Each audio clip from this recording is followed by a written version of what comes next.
Police.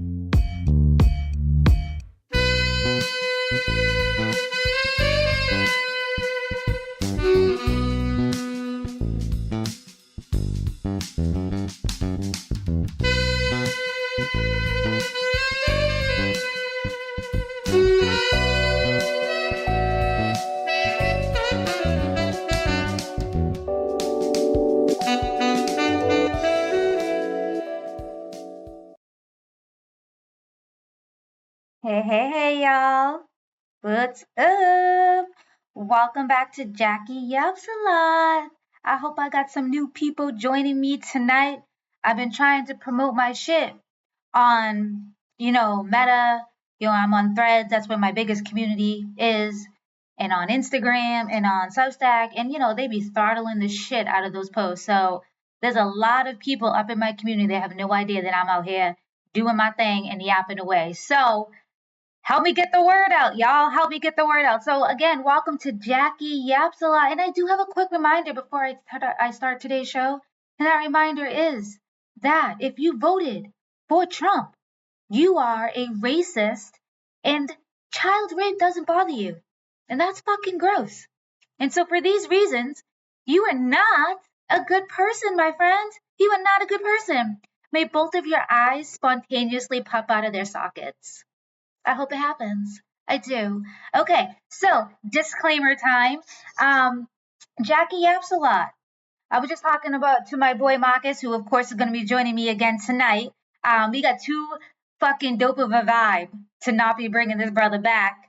I know y'all are enjoying it as much as I am, and that is in the views, and that is in the fact that my YouTube channel is getting more attention. But anyways, my disclaimer, like my boy said, we're here to give you the uncomfortable truth. And we both, especially me, we cuss a lot. All right. So understand that. Also understand that if you are white, you are going to fucking twist and turn, right? Because that goes back to the uncomfortable truth. But what do I say every week? I encourage you to stay anyways, because once you pass that point of discomfort, that's when the real change happens. And that's what's fucking needed. You understand? Everything that me and my boy Marcus says, it's our opinions. We have a right to our motherfucking opinions. We research, we ain't gonna come up here and bring you bogus shit, right? But when we say Trump is a child rapist, yo, that's my fucking opinion. And I'm basing it off of every motherfucking thing that's out there. You understand? So, yeah, okay. YouTube, Jackie Yaps a Lot goes on YouTube the next day. What the fuck am I talking about? Well, what it means is tonight's episode will be on YouTube tomorrow at 9 a.m. EST. Okay? All of my episodes from season 1, we're in season 2 now. All of my episodes are up there. So give them some love. Smash the like button. All right? Shit, can't even talk. Smash that like button. Drop some comments. Okay? Subscribe, and then tell every motherfucking person you know, okay? Because this show is not big enough yet. Okay, it's not big enough yet. I got 146 subscribers. That's dope. That's dope. But we can do better, y'all. We can do better, okay? So I want to plug something else tonight, which is on my website. Again, www.jackiesacademy.com. Okay, there is a section called Everything Black. If you click on that drop down, there is an option called Celebrating Our Icons. And I know I've plugged this before, but I want to plug it again, especially during Black History Month. So when I write a story for Substack about our people, when I'm commemorating them, when I'm telling you about them, right? You're going to notice it's formatted in a particular way. That's because these stories then make it over to my website. My website is where I am archiving everything. So you can just click on there and you could read down and scroll through pages and pages of every motherfucking Black person you can think of. And if they're not up there yet, they will be. And you can also reach out to me on Substack, use Threads, Instagram, even on YouTube, right? You can let me know who you want me to write about, because I'll do that too. But if you pay to my Substack, right? If you actually pay, which you should, right? Because you should be giving me your money. You should be giving me your money, right? I also throw in special facts about these individuals. And those facts don't make it to my website because those are only for the folks, the fam that show up and contribute to my work. So that way I can get up every motherfucking day and turn out these articles. You understand? All right. So hit up my website, go under celebrating our icons, and I promise you, you're going to be blown away. It's a great place to visit for Black History Month. All right. All right. Last plug for the opening pot tonight is so my boy Byron Brown is going to be joining me and Marcus next week on the show. And what's dope about Byron is Byron and I go way back. We've been we've been tight for probably a couple of years now, right? And he is a military veteran and he's also a real estate agent. So I did hit him up and ask him, what do you want to talk about?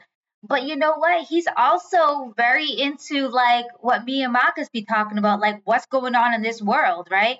So it's going to be intriguing to see where we're going to be bringing to you next week because I'm really going to let my boy kind of guide this show, right?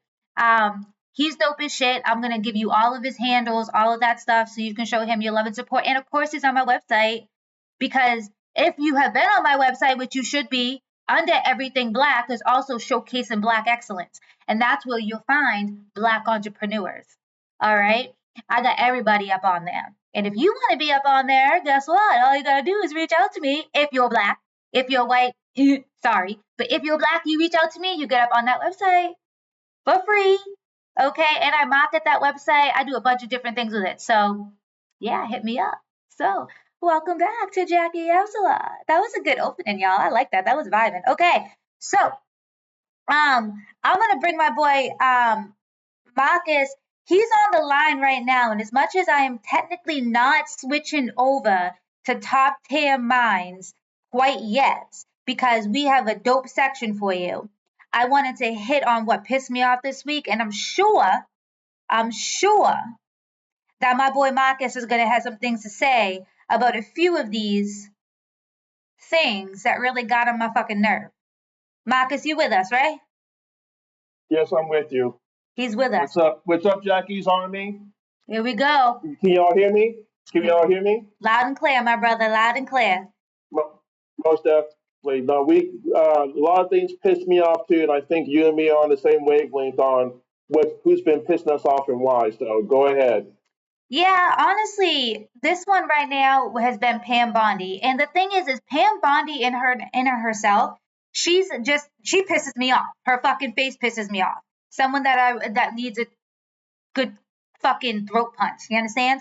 But what really pisses me off is this bitch has been on trial. They've been questioning her every motherfucking time they question her. Oh, she lied. She did this. She did that. Yet the bitch is still around. Like, what do we need? What did they need? What needs to fucking happen for her to actually get some goddamn consequences? And that's what really pisses me off. And then to couple it is watching everybody talk about her and they're like, oh, look at her face. She has no soul and all of this stuff. And the thing that gets me with that is how people are still surprised that white women are some of the most soulless creatures that walk this planet. It's like they all did you really dirty when they hid the history, when the Daughters of the Confederacy walked in and fucking rewrote that shit. They fucked with y'all because you have no idea the grotesque things that white women did, both during slavery and after. And I could tell you stories that will make your fucking head just pop off. I ain't gonna do it right now because that's not the point of tonight's show. But y'all need to stop being surprised that white women are heartless, that white women would protect sex traffickers, like of children. Like you gotta stop. You gotta stop being surprised. That shit pisses me off. What do you think, Marcus? Like that shit piss you off because it pisses me off. Well, first off, for people who don't know and or don't want to know about the real history of white people, there's an author named Michael Harriot. He has the book that you have called Black as Fuck. Yep. You don't. Black history as fuck. Yep. Yeah, it's only $4.99 this month, and it will tell the truth about what they've been trying to cover up for all these years, about the white people's obsession with cannibalism, the obsession with skinning people alive to make clothing and accessories out of us, like shoes, wallets, pouches. Just think about it for a second. A human being was skinned alive to make a fucking tobacco pouch. Yep. I Not, mean, not, go ahead. no, and I hear you. And I mean, one of the things that, and this is going to be a trigger warning, point blank period. So trigger warning. There was one point where I was reading that there was a white woman who was an enslaver, and she, for whatever reason, decided to take a rocking chair and rock over a black baby's head. And then after she was done rocking over her head with a rocking chair, then her and her daughter beat this poor baby to the point where they could no longer eat solid food in life. Like like white women were some of the most cruelest enslavers. And even Frederick Douglass talks about white women enslavers and how cruel they were. But when we recount white women in history, you get that little Southern belle, oh no, they were just, little Southern belles looking pretty and gotta watch out for their angry white man and, nah, white women were fucking brutal. And when Pam Bondi smiles, that's what she reminds me of. It's like a flashback to me reading these books because there's no empathy, there's no soul, there's no heart, there's just nothing there. And so it's the perfect person to have sitting in front of whomever to sell the story that she's selling. You know what I'm saying? Yeah, she reminds me of that lady who lied on Emmett Till, which led to his lynching. Yes. Carolyn Bryant Dunham. She reminds me of a young version of her. And if you notice when she's talking, if you look at when she was first hired as our top cop, America's top cop, because that's what the attorney general is, top slave catcher, what you want to call it. Um, and look at her now. She literally has probably aged 10 years because she's got she has no soul. She sold her soul for Botox, and she probably if you cut her skin, I bet you coffee fluid comes out of her skin instead of blood. I feel you. But yeah, Yeah. yeah, I feel you. And that's what I'm saying. Like that whole scenario pisses me off. And the lack of accountability and the fact that, Congress sits there talking about how outraged they are, writing these strongly worded social media posts, sending strongly worded letters to the president. Like, what the fuck is that going to do for anybody? Like, get the bitch out. And then to add to it is, when I say shit like that, people come out and goes, well, you have to follow rule A and then rule B outlined over here. And then if you do that, listen, bitches. Okay, this government was constructed by white men. It's man made. It was man made through racism. Okay, can we stop preaching like it's fucking gospel? Can we stop acting like we can't break the rules? And while the motherfucker sitting in the goddamn White House is breaking every fucking rule written, and then everyone else is so brainwashed into, well, we need to do it the right way. We need to go to the midterms, and then we need to wait till. It's like, bitch, no. Now is not the time. You know what I'm saying? It just pisses me off that people will just sit there and watch corruption unfold and then have to go back to a playbook which says, well, technically we need this amount of votes to do this. Bitches, the voting's out. We're done with voting. We're not doing that. We're just going to take this government and burn it the fuck all the way down. Okay? Then we're going to take white people, we're going to round them up, we're going to put them over in a different section. They're not allowed in you. You're not allowed to run anything anymore. Okay? You officially been abolished, and we're gonna rebuild this shit so it fucking works for everybody. You understand? Yeah. There should never be another white man in position of power to oversee anybody. They've proven to be failures. I mean, think about this for a second. Remember, we're old enough to remember when if you lied in front of Congress, you're serving 5 years in prison. Yep.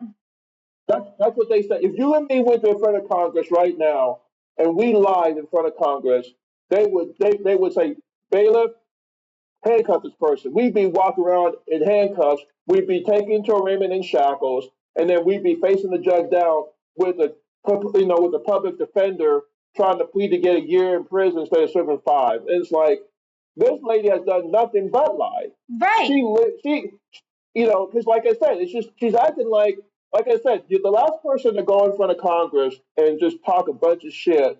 I would never thought I'd see the day of this happen, but it was J. Edgar Hoover who was FBI director after during his involvement with COINTELPRO. He lied on the stand and nothing happened to him. You white women are now equal to white men because like I said, and that's what they finally achieved. They finally got they finally got this seat at the table because Pam Bondi is a bold-faced liar and nothing's happening to her. She literally is making fools out of these people by saying the same old shit. She's either saying, you need to get a hold of Clinton for as many times as he went to Epstein Islands, or you need to talk about Obama and the fact that he had Russia spy on Trump. I mean, it's like she's not answering your question because she doesn't feel she has to. You're afraid of Trump, so you're not going to do anything to her. That lady on the first 5 minutes should have been taken out and held to contempt in jail. Exactly. The first day she testified. Exactly. And then what will happen in this country is what always happens: outrage, amnesia, and then it's forgotten, and there's no accountability. Every motherfucking time. It's a two-tier system. They could do what they want. We can't do what they do. It's always been rules for thee, not for we. Rules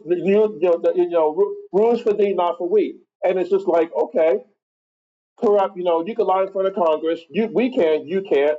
You could literally write laws that are you could license people to kidnap. We can't. We can't kidnap people. And what people forgot to mention is this is another thing about Pam Bondi. Allegedly, and it's strongly allegedly, she took $25,000 from Trump. Now, Tom Homan of ICE took $50,000 from the FBI. If we take one penny from an organization they deem as terrorist, we're going to jail for 5 years for facilitating a terrorist operation, right? Yep. We're put on a watch list, right? We're put on a no-fly list, right? Yep. These motherfuckers get to take $75,000 from the government and from the president, and nothing happens to them. They get carte blanche to run our country, and it's just like, and people need to understand something. White women who abide by white supremacy are second tier to white men who run this country. They're second class citizens, but everyone else is not a citizen. It's white men who run the country and white women who are at service of white men. And you know what? Proven that. Yeah, and you know what? We can actually bring this right back to what I started when I was talking about how back in the day, how white women were some of the cruelest enslavers. The thing with that is the reason why they were some of the cruelest enslavers is because they couldn't have anything, right? Back in the day, white men they weren't allowed to have their own property. They weren't allowed to have their own banks, all that shit, right? Everything was by the white man, right? That's it. But then they were able to have they were able to enslave. I don't like to say enslave, so I switch my words around. They were able to own enslaved people as their property. So it gave them some type of fucking power trip. So they were still second class citizens to the white man, like you're saying right now, but they became more first class, right, through enslavement, and they took out that anger and hostility that they had towards their white husband, you understand, on the individual that was enslaved. And now all we're seeing is all of this stuff is starting to just resurface with a different paint on it, because we never punished the Confederacy the way they should have been. Then we hid all of our history. So all it's doing is continuing to get passed around, right? Passed down every generation. And now we're seeing it resurface, but in modern days. And that's why Pam Bondi reminds me of white women enslavers, because exactly what you just said, it ties it together perfectly. It's fucking eerie. It's fucking eerie. Like I said, the thing, I'll piggyback off your point. You want to talk about slavery times, and that's what I'm saying. Everything comes full circle. If you don't correct the mistakes come back full circle. Now, if you want to talk about slavery times, when the slave owner's husband, the slave owner's wife, was not fucking her husband, the slave owner, was fucking the house slave. Yeah. They were, the maid, the nanny, what you want to call it. And the thing is, they automatically assumed that was rape. That was a term because at that time, interracial relations were considered evil, the devil. They didn't consider black people human, so it was like a bestial kind of thing for a white man at that time to sleep with anyone that a black woman. So the thing is, there were actual slave owners who did not want to be with their wives. They were only there for publicity and for societal approval. You know what I mean? Absolutely. And but they still so they had children. They had biracial children with these slaves, with these house slaves, and the biracial children end up becoming. And you could read Black as Fuck to find out what happened to them with the alligator bait, with the skinning, with the butchery, and all that. And it's funny how abortion's not an issue unless it involves white children. Yeah. Exactly. And that's the thing. I mean, and I'll leave it at that. Abortion, killing the children had nothing to do unless they're white. Yep. So, Yep. and the thing is, Pam Bondi is like that wife of the slave owner who was repeatedly denied sex over and over again and has to live with it.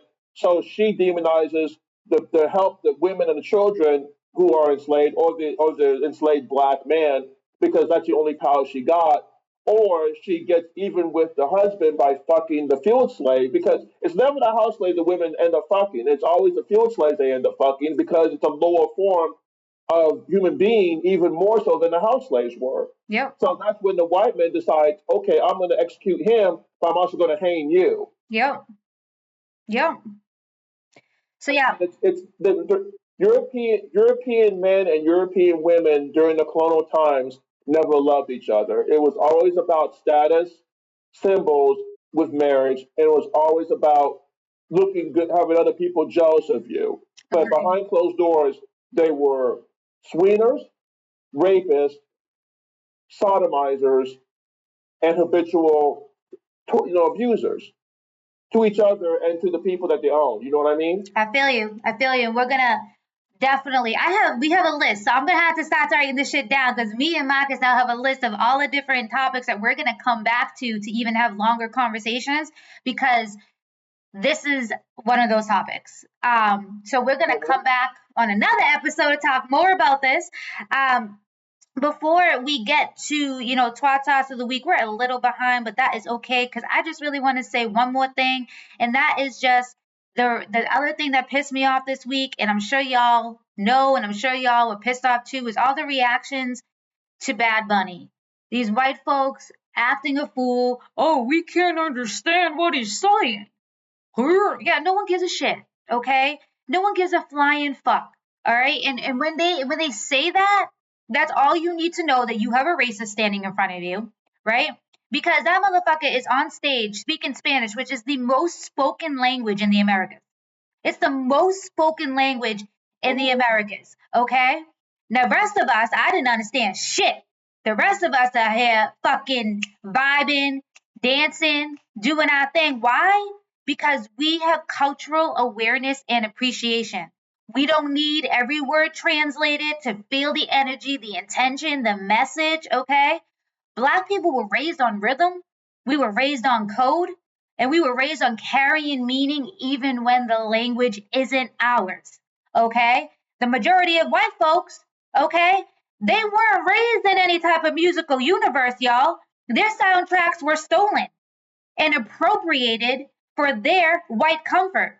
So they are not taught how to listen with their whole chest, only how to feel the sound. So when they say I couldn't understand it, y'all, what they really mean to say is I've never had to engage with anything that wasn't centered around me. You understand? So fuck them. And congrats to Bad Bunny because that was a dope ass performance. Exactly. Can I say one thing about that? You Well, always can piggyback off say, your point, Jack. yes, you can. Okay, here's me piggybacking off of it. Just because they admit everyone in the mega culture admitted they couldn't understand the word that Bad Bunny was saying, right? Even the pundits like Megan Kelly, even the folks like um, that guy on Newsmax, I forget what his name Yeah, all was. the stupid people Comedian. that didn't even fucking understand that he was part of the goddamn country. I cannot stand these motherfuckers. Dumb as shit. Sorry, go ahead. Yeah, but these guys, that Kid Rock, Kid Rock today understands what I mean. The only thing Kid Rock knows is crack cocaine and meth. That's the only thing he understands. So let's just get that out there. And being the trust fund baby, that's what he is. All right, trust fund baby, crack and meth. That's all Kid Rock understands, and all it will ever will be. So that's that. The only thing he did that was interesting is he fucked a porn star in Pamela Anderson. Mm, That's all he did. He fucked the woman that starred in David Hasselhoff's most famous program in Baywatch. Otherwise, that he was worthless. Oh, yeah. and by the way, Kid Rock came after Tommy Lee, so he got his sloppy second. So congratulations to Kid Rock on that. All right, cool. Back to what I was saying. Um, they admit they couldn't understand the word that Bad Bunny says, but they know it was negative, right? Yeah. They know it was negative. They couldn't understand it, but they swear it was negative. They swear it was anti-American. They swear it was anti-Trump or anti-whatever.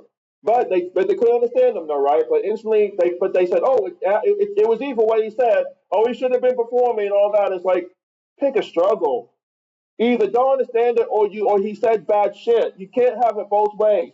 You sound stupid when you say that. But and think about it though. I'm happy you said that because it's so it sounds about white. Because if they can't understand it, then it must be bad. It must be bad, and they teach it to their kids. Because I'll never forget when my older daughter, she was in school and she has a friend who was Spanish, and they had another little girl who was Spanish who came in, but she didn't speak any English, so they teamed her up with the other kid that spoke Spanish.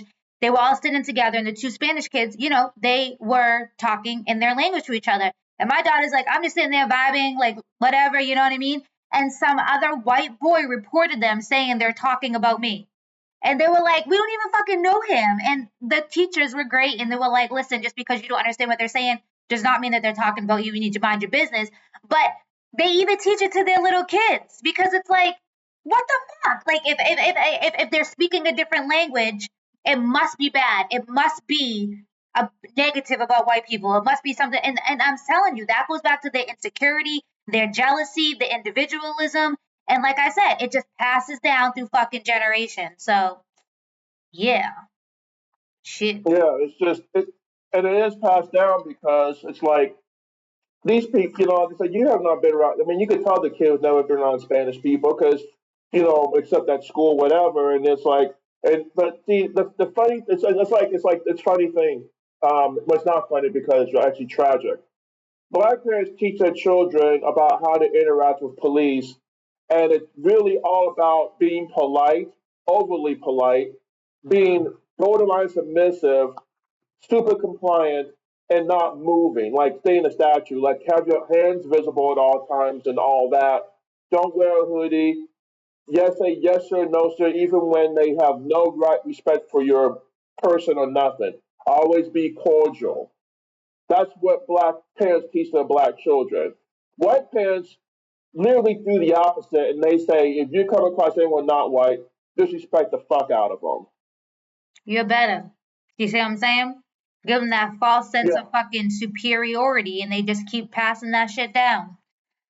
All right. Doesn't matter if you're a teacher or nothing. They just say disrespect. Doesn't matter what position they have. You're better than who they are, even if they got a degree. Disrespect the fuck out of them.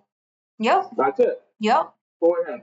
Now I'm gonna say we're gonna segue on now. So let's do we can do twat sauce of the week now, but let's only take a couple minutes because we are over time and I want to make sure that we get to the bulk of our conversation. Oh yeah, this is quick. This lady is uninteresting. She's literally got the personality of a wet container of paint. Um, Typical blonde, blue eyed, very limited vocabulary, very limited intelligence. She literally makes Tommy Lauren. I wouldn't even say she makes her sound smart because she can't. It's just the typical bubblehead, the typical bubblehead who's given a teleprompter, told to read something. It's like, yeah, she's like canned laughter. You know what I'm saying? That canned laughter in the studio. She, yeah, exactly. She's too late and canned laughter. That's all she is, dude. just a just a prop, All right, just a so prop. without A water cooler. further ado, She's a water cooler. She's a hat rack. She's a she's a lip brush. Her name is her name is untitled. If you give a damn. Department of Homeland Security spokesperson Trisha McLaughlin. You are Hot Sauce of the Week because you are fucking weak. WEAK. You are literally weak sauce if it had legs. If weak sauce was a human being, that's who you are, bitch.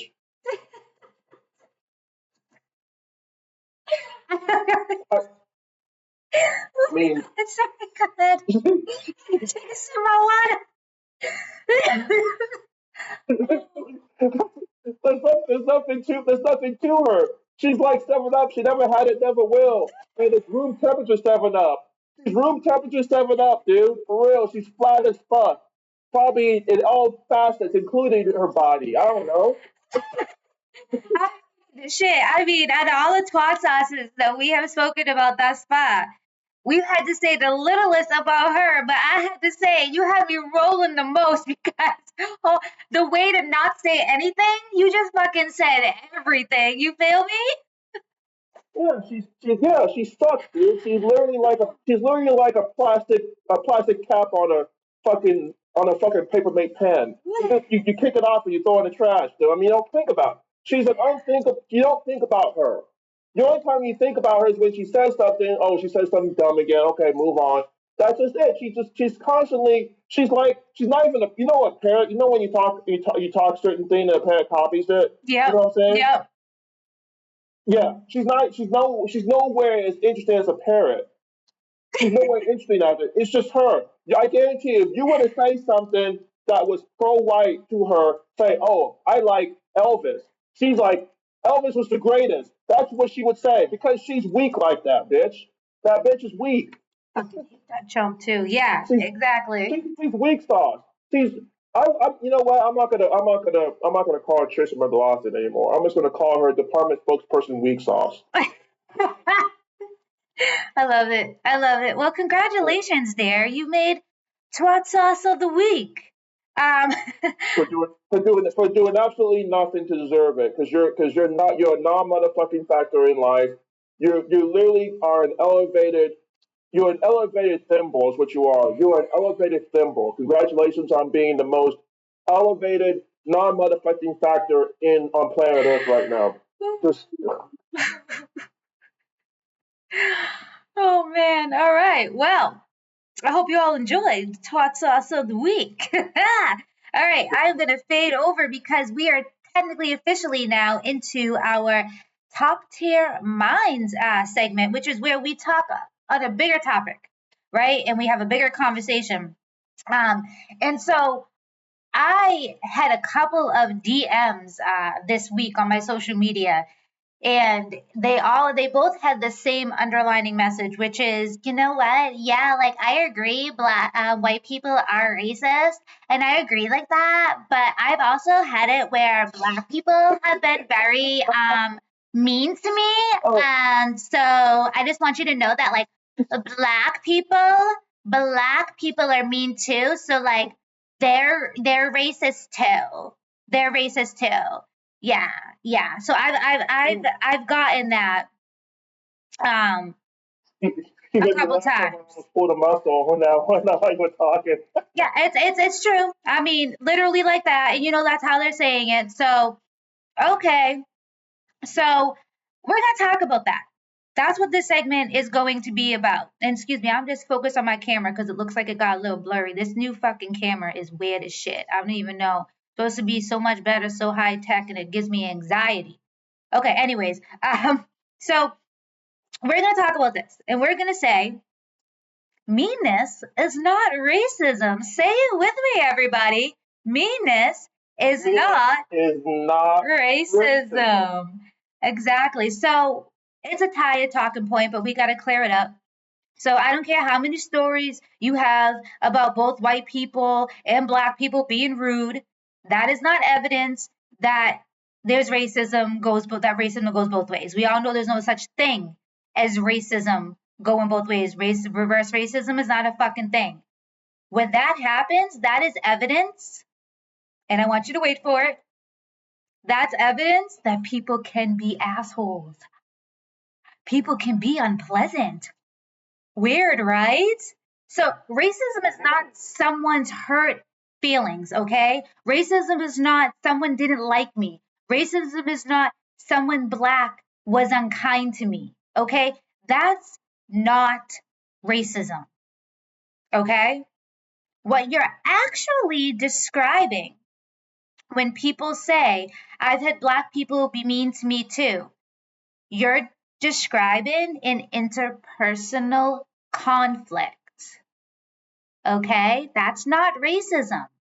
Say it with me, interpersonal conflict. Okay? So, what is interpersonal conflict?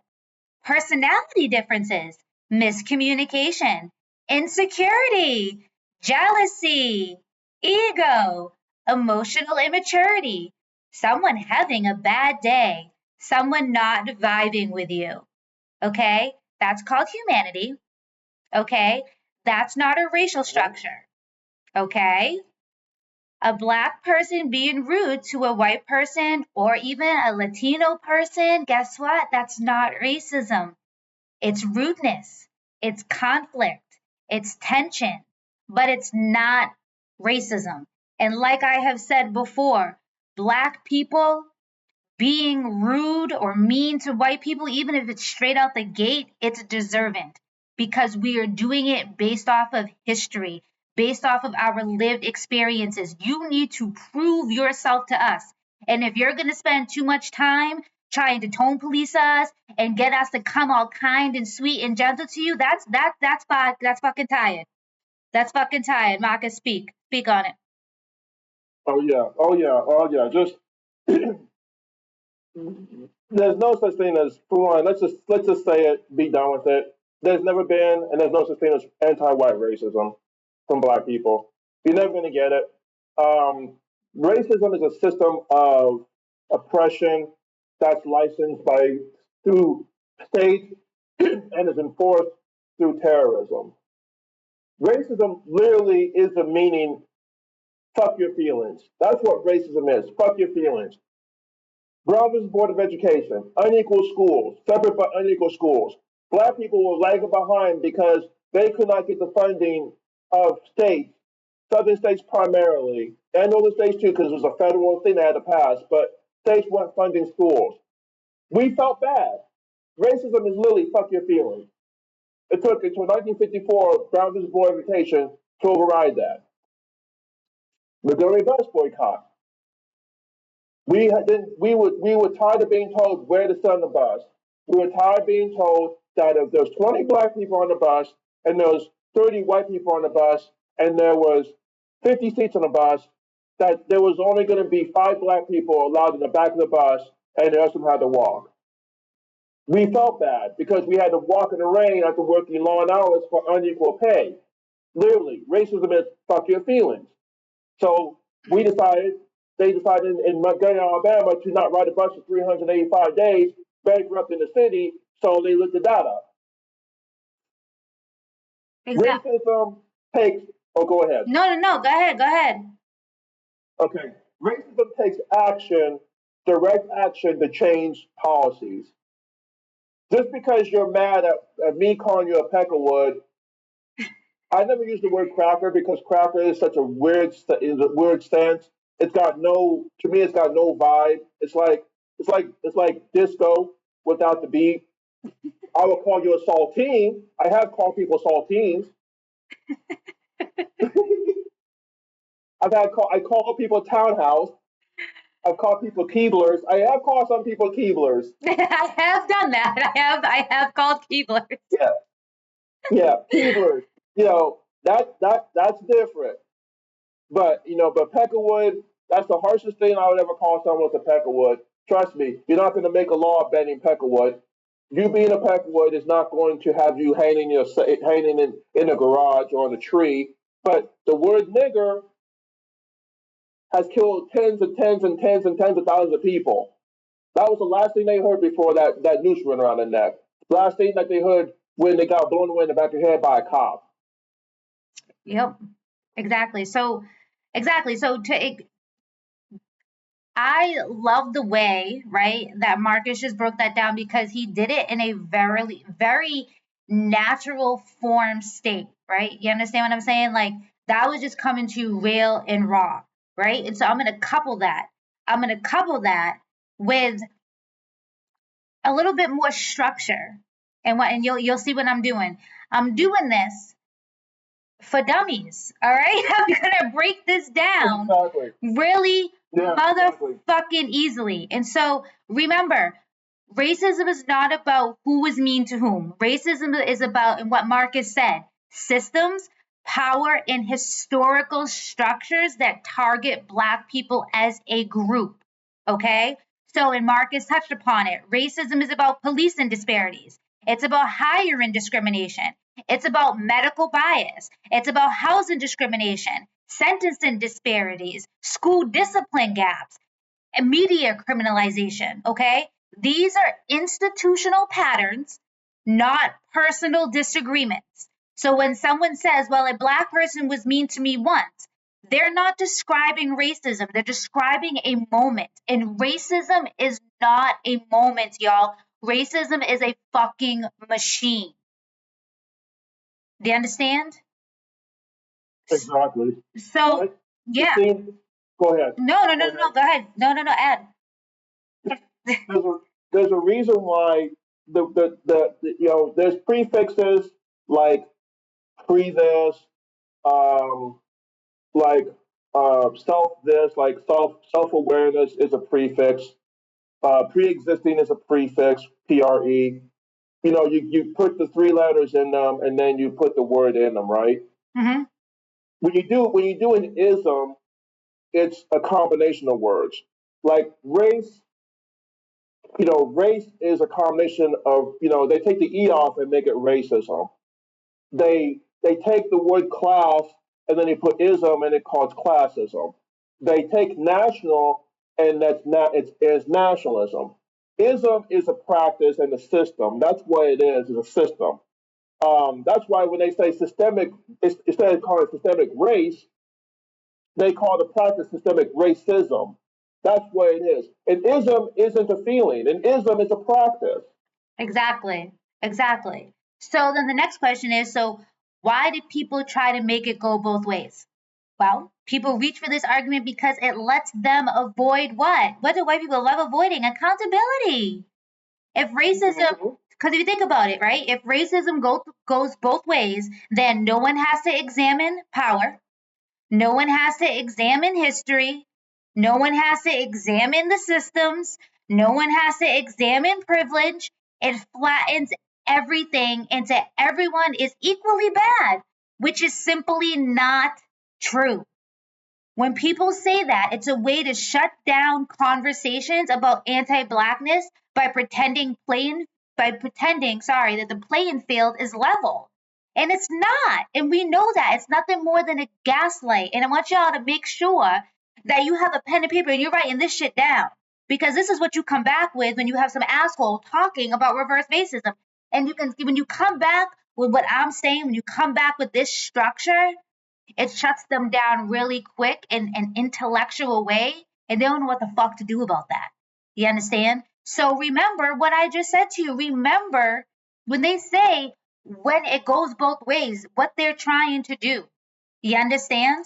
Um, and so the problem is, right? It's harmful. And why is it harmful?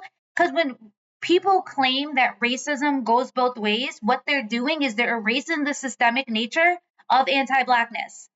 They're minimizing the real harm that Black people face on the daily.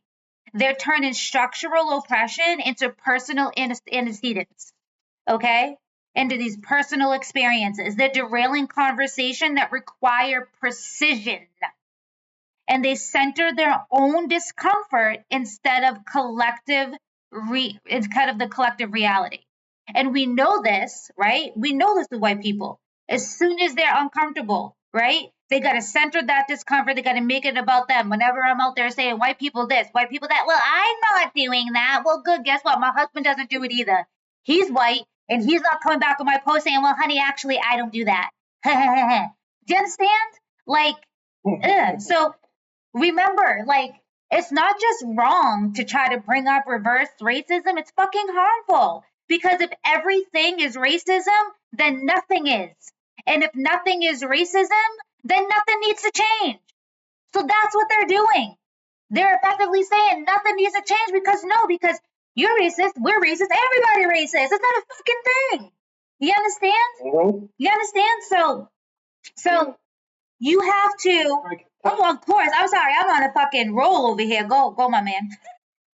No, you are the roll. You're a steamroller. You're steamrolling everything on that. But there's a thing, right? And like I said, you focused on recognition. What you described to everybody was recognition. When you don't recognize what the problem is with racism, then of course it's gonna it waters it down. It makes it non-existent. We are the only group of people with no hate crime law in this country. Mm, yeah. We have outside of the Native Americans, we have had the most deaths from racism and terrorism. There's another ism. There's terror, because if you put terror, if someone pranks you, like you walk into your apartment, you get pranked, someone scares you, that's terror, right? You Mm-hmm. get scared, right? Mm-hmm. But when you put ism in it, it's a political practice. Mm-hmm. It's a culture. It's a cultural practice. Mm-hmm. Terrorism. Yep. We're the only group with no hate crime law. Yet we are the only group outside of the Native Americans who have had lynchings done in mass, who have had undocumented lynchings done in mass. I mean, killing natives in America and killing black people were the same thing. They had the same level of value, which means they had no value. They called Indians savages. They called Indians cannibals, even though white people were the first ones to do all that shit. They called us savages. They called us everything in the book, from spade to jigaboo to the N word to nigger to tar baby. Remember the tar baby? The I tar do. babies? That's the alligator. The alligator bait. They were also called tar babies, for those you remember. So the pro lifers in the white race had the name calling too.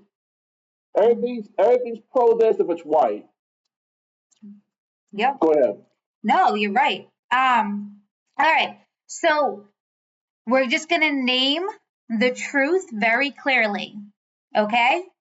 A black person being mean to you is what? It's not racism. Guess what? A black person disagreeing with you is also not racism. And a black person not liking you is not racism. And like I said, it's probably well deserved. Okay, so racism requires what? Let's say this together, class. Racism requires power, Mhm. structure, history, and Yeah. systemic impact. Okay? So, what does not qualify? Personal conflict. Okay? It don't meet that threshold, motherfuckers. Okay? So, look at you can be hurt, you can be offended, you can be frustrated, but you cannot call it racism just because the person who upset you was black. Okay? Okay. So, we're going to wrap this up with racism does not and will never go both ways. Anti-blackness is a system. All right, y'all? It is not a personality clash. And we cannot afford to confuse personal conflict with structural oppression. You understand? Because when we blur that line, we lose the language. We need to fight the real fucking thing. Okay? So, Preach. preach. So, here's the question that Marcus and I want you to sit with as you walk away from this conversation. Okay? If your worst story is a black person hurt my feelings, what does that say about the privilege of never having to face the system itself? Okay, so let that settle in. Let it stretch your understanding because until people can answer that honestly, and we all know the people I'm fucking talking about, white people, black people, until you can answer that honestly, you're not ready to talk about racism at all. You understand? Don't be calling yourself an anti-racist. Don't be out here saying you're an accomplice and all that shit. You ain't nothing. You ain't shit. You are not shit. If you cannot understand that, if you cannot sit on that question, if you cannot think about it, you understand? And what you're gonna do is you're gonna watch this on YouTube and you're gonna put this motherfucking thing on repeat if you're white. And you're gonna fucking watch this and you're gonna ingrain in your motherfucking head what racism is, and then go out to the white community. You're gonna teach your people so that way my people don't have to continue to fucking explain this shit because it's exhausting. That's why I have my academy to take the work off of my people. I gave y'all white folks an entire corner called Caucasity Corner. Go hit it up, visit it, love it. It's yours. Okay? And I'll put this up there for you. But you gotta fucking understand this. It's the fucking fundamentals. You understand, Marcus? Do you agree? I agree 1,000,000%. And I got 2 points to make real quick, okay? Of course. One point. Jackie, do you still teach anti-racism courses? I do. Okay.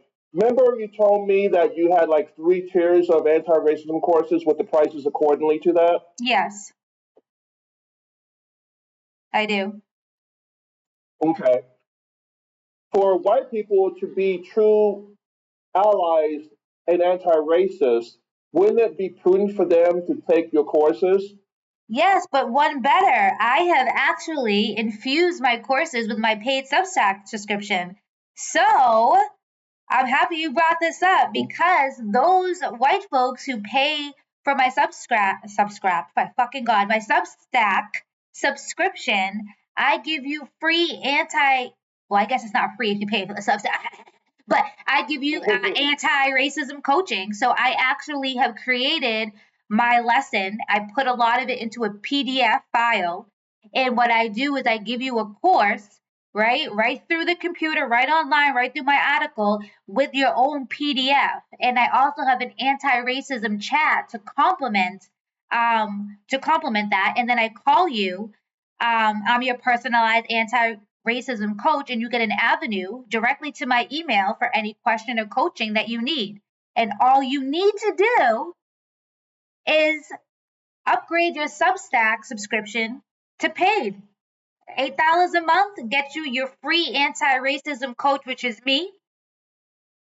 And I keep saying free. So you pay and you get me. You understand? So yeah, so it's something that I definitely fucking would recommend because you know how I throw down. Yeah, the education is needed because the only way to defeat ignorance is with education. And Exactly. to finalize this point with the hashtags we've had this year called Black Fatigue and White Fatigue, the Black Fatigue hashtag, and this came from every single Magnum pundit imaginable, white person. They were tired of seeing us fighting or seeing us or hearing us bitching about police brutality or hearing us complain about the inequalities. And that's what, and making them quote unquote feel guilty. That's another reason they call that race. That's what happens when you blur the lines. Them feeling guilty is not us doing racism. It is literally They don't want to be held accountable. Let's not have a discussion. I don't want to feel bad. I don't want to feel bad about the off-color jokes I may have made. I don't want to feel bad by dismissing you for saying that you didn't deserve the job I was vying for. I don't want to feel bad. That's their term of racism. That's the term of black fatigue. It's someone else. It's not about what you experience. It's what you're seeing and what you've been fed to, white people. Has nothing to do about anything. Because if you took time to know who black people are, those hashtags wouldn't come across because the fact of the matter is we're more honest to you than your own people are to you. Your own That people part. know to fuck you over because you're gonna accept it and you're gonna like it because you are pain freaks. Yep. You're literally That pain part. freaks, white people.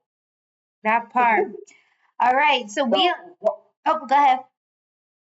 with the black fatigue, with us saying white fatigue, is everything that Jackie said.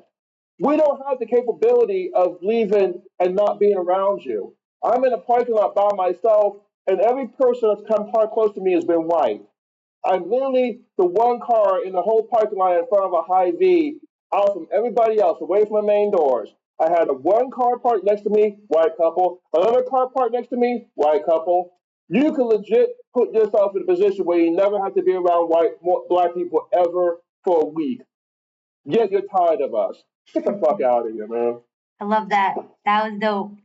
That's so true. All right, y'all. So we have about 4 minutes left, and I got a couple things to get through. So I got time. Shit, if I go a little bit over, I go a little bit over. Shit. Okay. So Black History Month. Well, first of all, I hope you enjoyed that Talk to Your Mind segment.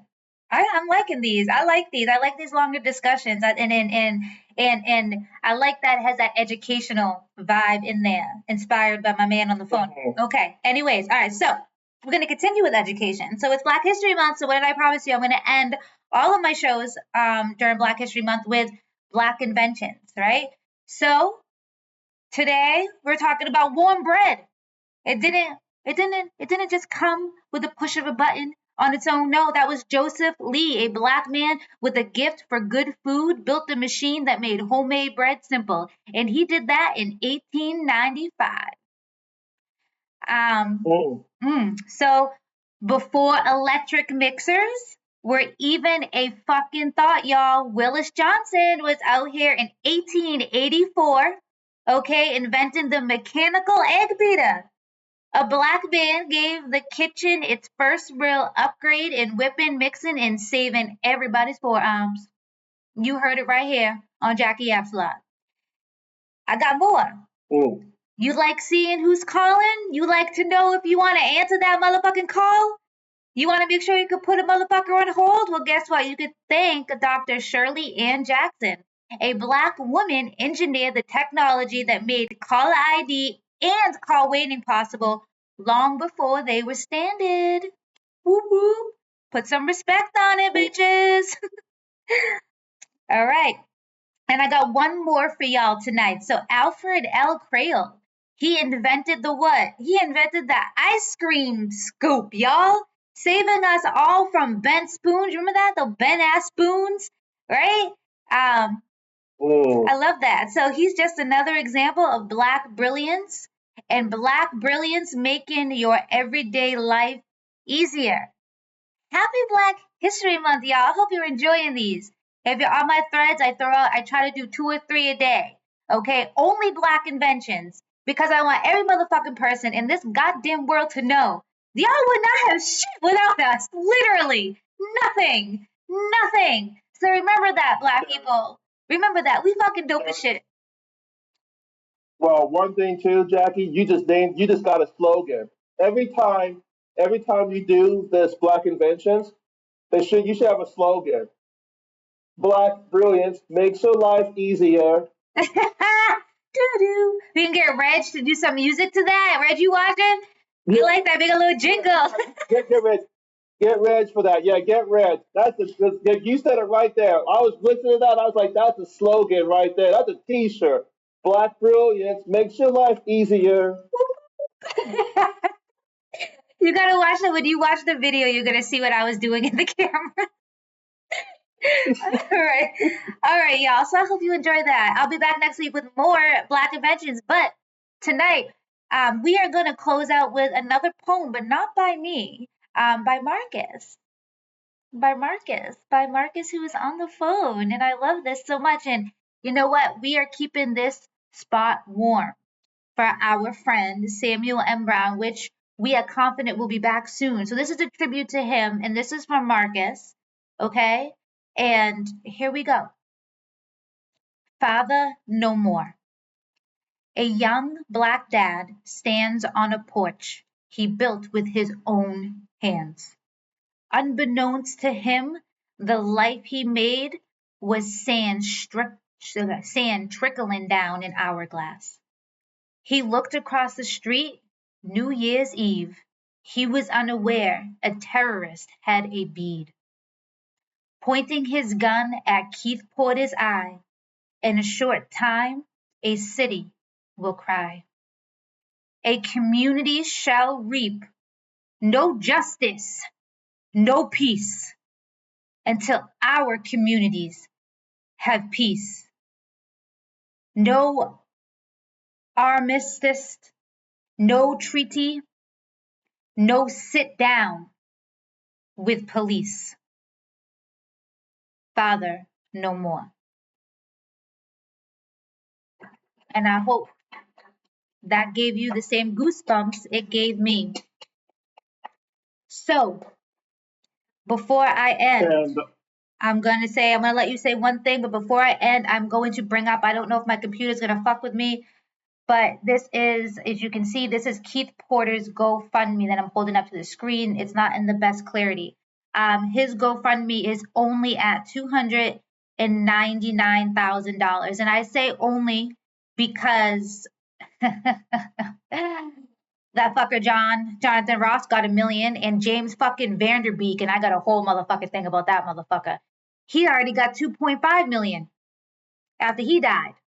And my brother Keith only has $299,000. All right, y'all. I need everybody to go to the GoFundMe. It is by I'm gonna spell it actually. It's FRANCEOLA Armstrong, and it's for his daughters. And you're gonna see it say for Anaya Porter. This is Keith's only GoFundMe. Okay, I want to get this up to $1 million, y'all. Come the fuck on. Come the fuck on. Where's everybody at? Jackie's Academy donated. Okay, Jackie's Academy donated. So I need you all to go there and to donate. You understand? And I will add the link into my YouTube as long as I can. I think I can do that. So I'll put it maybe in the description. So please, please, please, please, please, okay? Please. And for Keith, what I will always say and I'll continue to say is rest in power, King. Marcus? that is your words, as usual. The poem you read was spectacular as far as in how you presented it. Thank you. I'm very honored. But I am also disgusted with the simple fact that an actor just passed away from cancer literally 24 hours ago and is almost at $3 million. This is what I mean by white fatigue. We are not. This is not a post-racial era. Daughters don't have a dad no more. Who was gunned down by a terrorist group. ICE is a terrorist group. Yes, I said it. Their main purpose is to inflict terrorism with violence for political reasons. They're no different than the IDF in Gaza. They're no different than the ISIS in Syria. They're no different than Boko Haram in Nigeria. They're no different from any of these groups. These are terrorists. He was murdered by a terrorist, and he has got 10% of what James Vanderbeek got. And the only thing is, nothing against James Vanderbeek as a person, all right? The only time I've seen James Vanderbeek was in rated B movies, Dawson's Creek, and the video of Kesha called Blow. Yeah, That's he's the only one mediocre. time I've seen him. I and know. he gets $3 million. Well, he's mediocre. I know we shouldn't speak ill of the dead, but I don't know this goddamn man. So I ain't gonna sit here and get emotional. But I know that I think he was a mediocre actor. But I also know, and I'm gonna be talking about this on my Threads account once I end the show, is his fucking wife is a goddamn anti-vaxxer. It's like she's out there spreading all these goddamn conspiracy theories about vaccines and shit. It's like people are too stupid. They so badly want to keep that white privilege even in death that they just blindly give to this family. And on top of that, so why do they need to continue in millionaire status? Why can't they humbly come to the middle class? Why does our money need to go to continue? I just can't. There's so many things I got to say about that. And maybe we can talk more about it next week because I am over time and I have no idea if someone else got a show that they're trying to get going. So, but what I will say, Can I say something? Just make one little point, and then of I'm course done. you Okay. can. Yeah, go, boy. Well, I'll make one little point.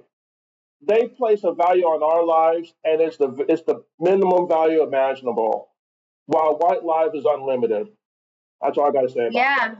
No, and I like, yeah, mic drop, mic fucking drop. But all right, y'all. There was someone else last week that when my show was over, they messaged me and they said, "Yo, you need." I'm not gonna lie, it was my mama. It was my mama. She watching and she said, you need longer than an hour, Jackie. You need longer than an hour. I just get all settled in and you're done." And she said that. And you know what? We're already over time. And so I think my mama was right. Huh? I know you watching. But yeah. So thank you for tuning in to Jackie Yapsula. I hope you love this new season because I love it. I think this is dope. I think this is so dope. And next week, Marcus and I will be here with my boy Byron, and we'll be having another dope ass fucking conversation. In the meantime, follow me on Threads, follow me on Instagram, subscribe to my Substack, purchase the Substack subscription, tip me, subscribe to my YouTube. We got a hefty assignment. A hefty fucking assignment, all right? And don't make me say it in the white person voice so that way you actually fucking do it. Go do it.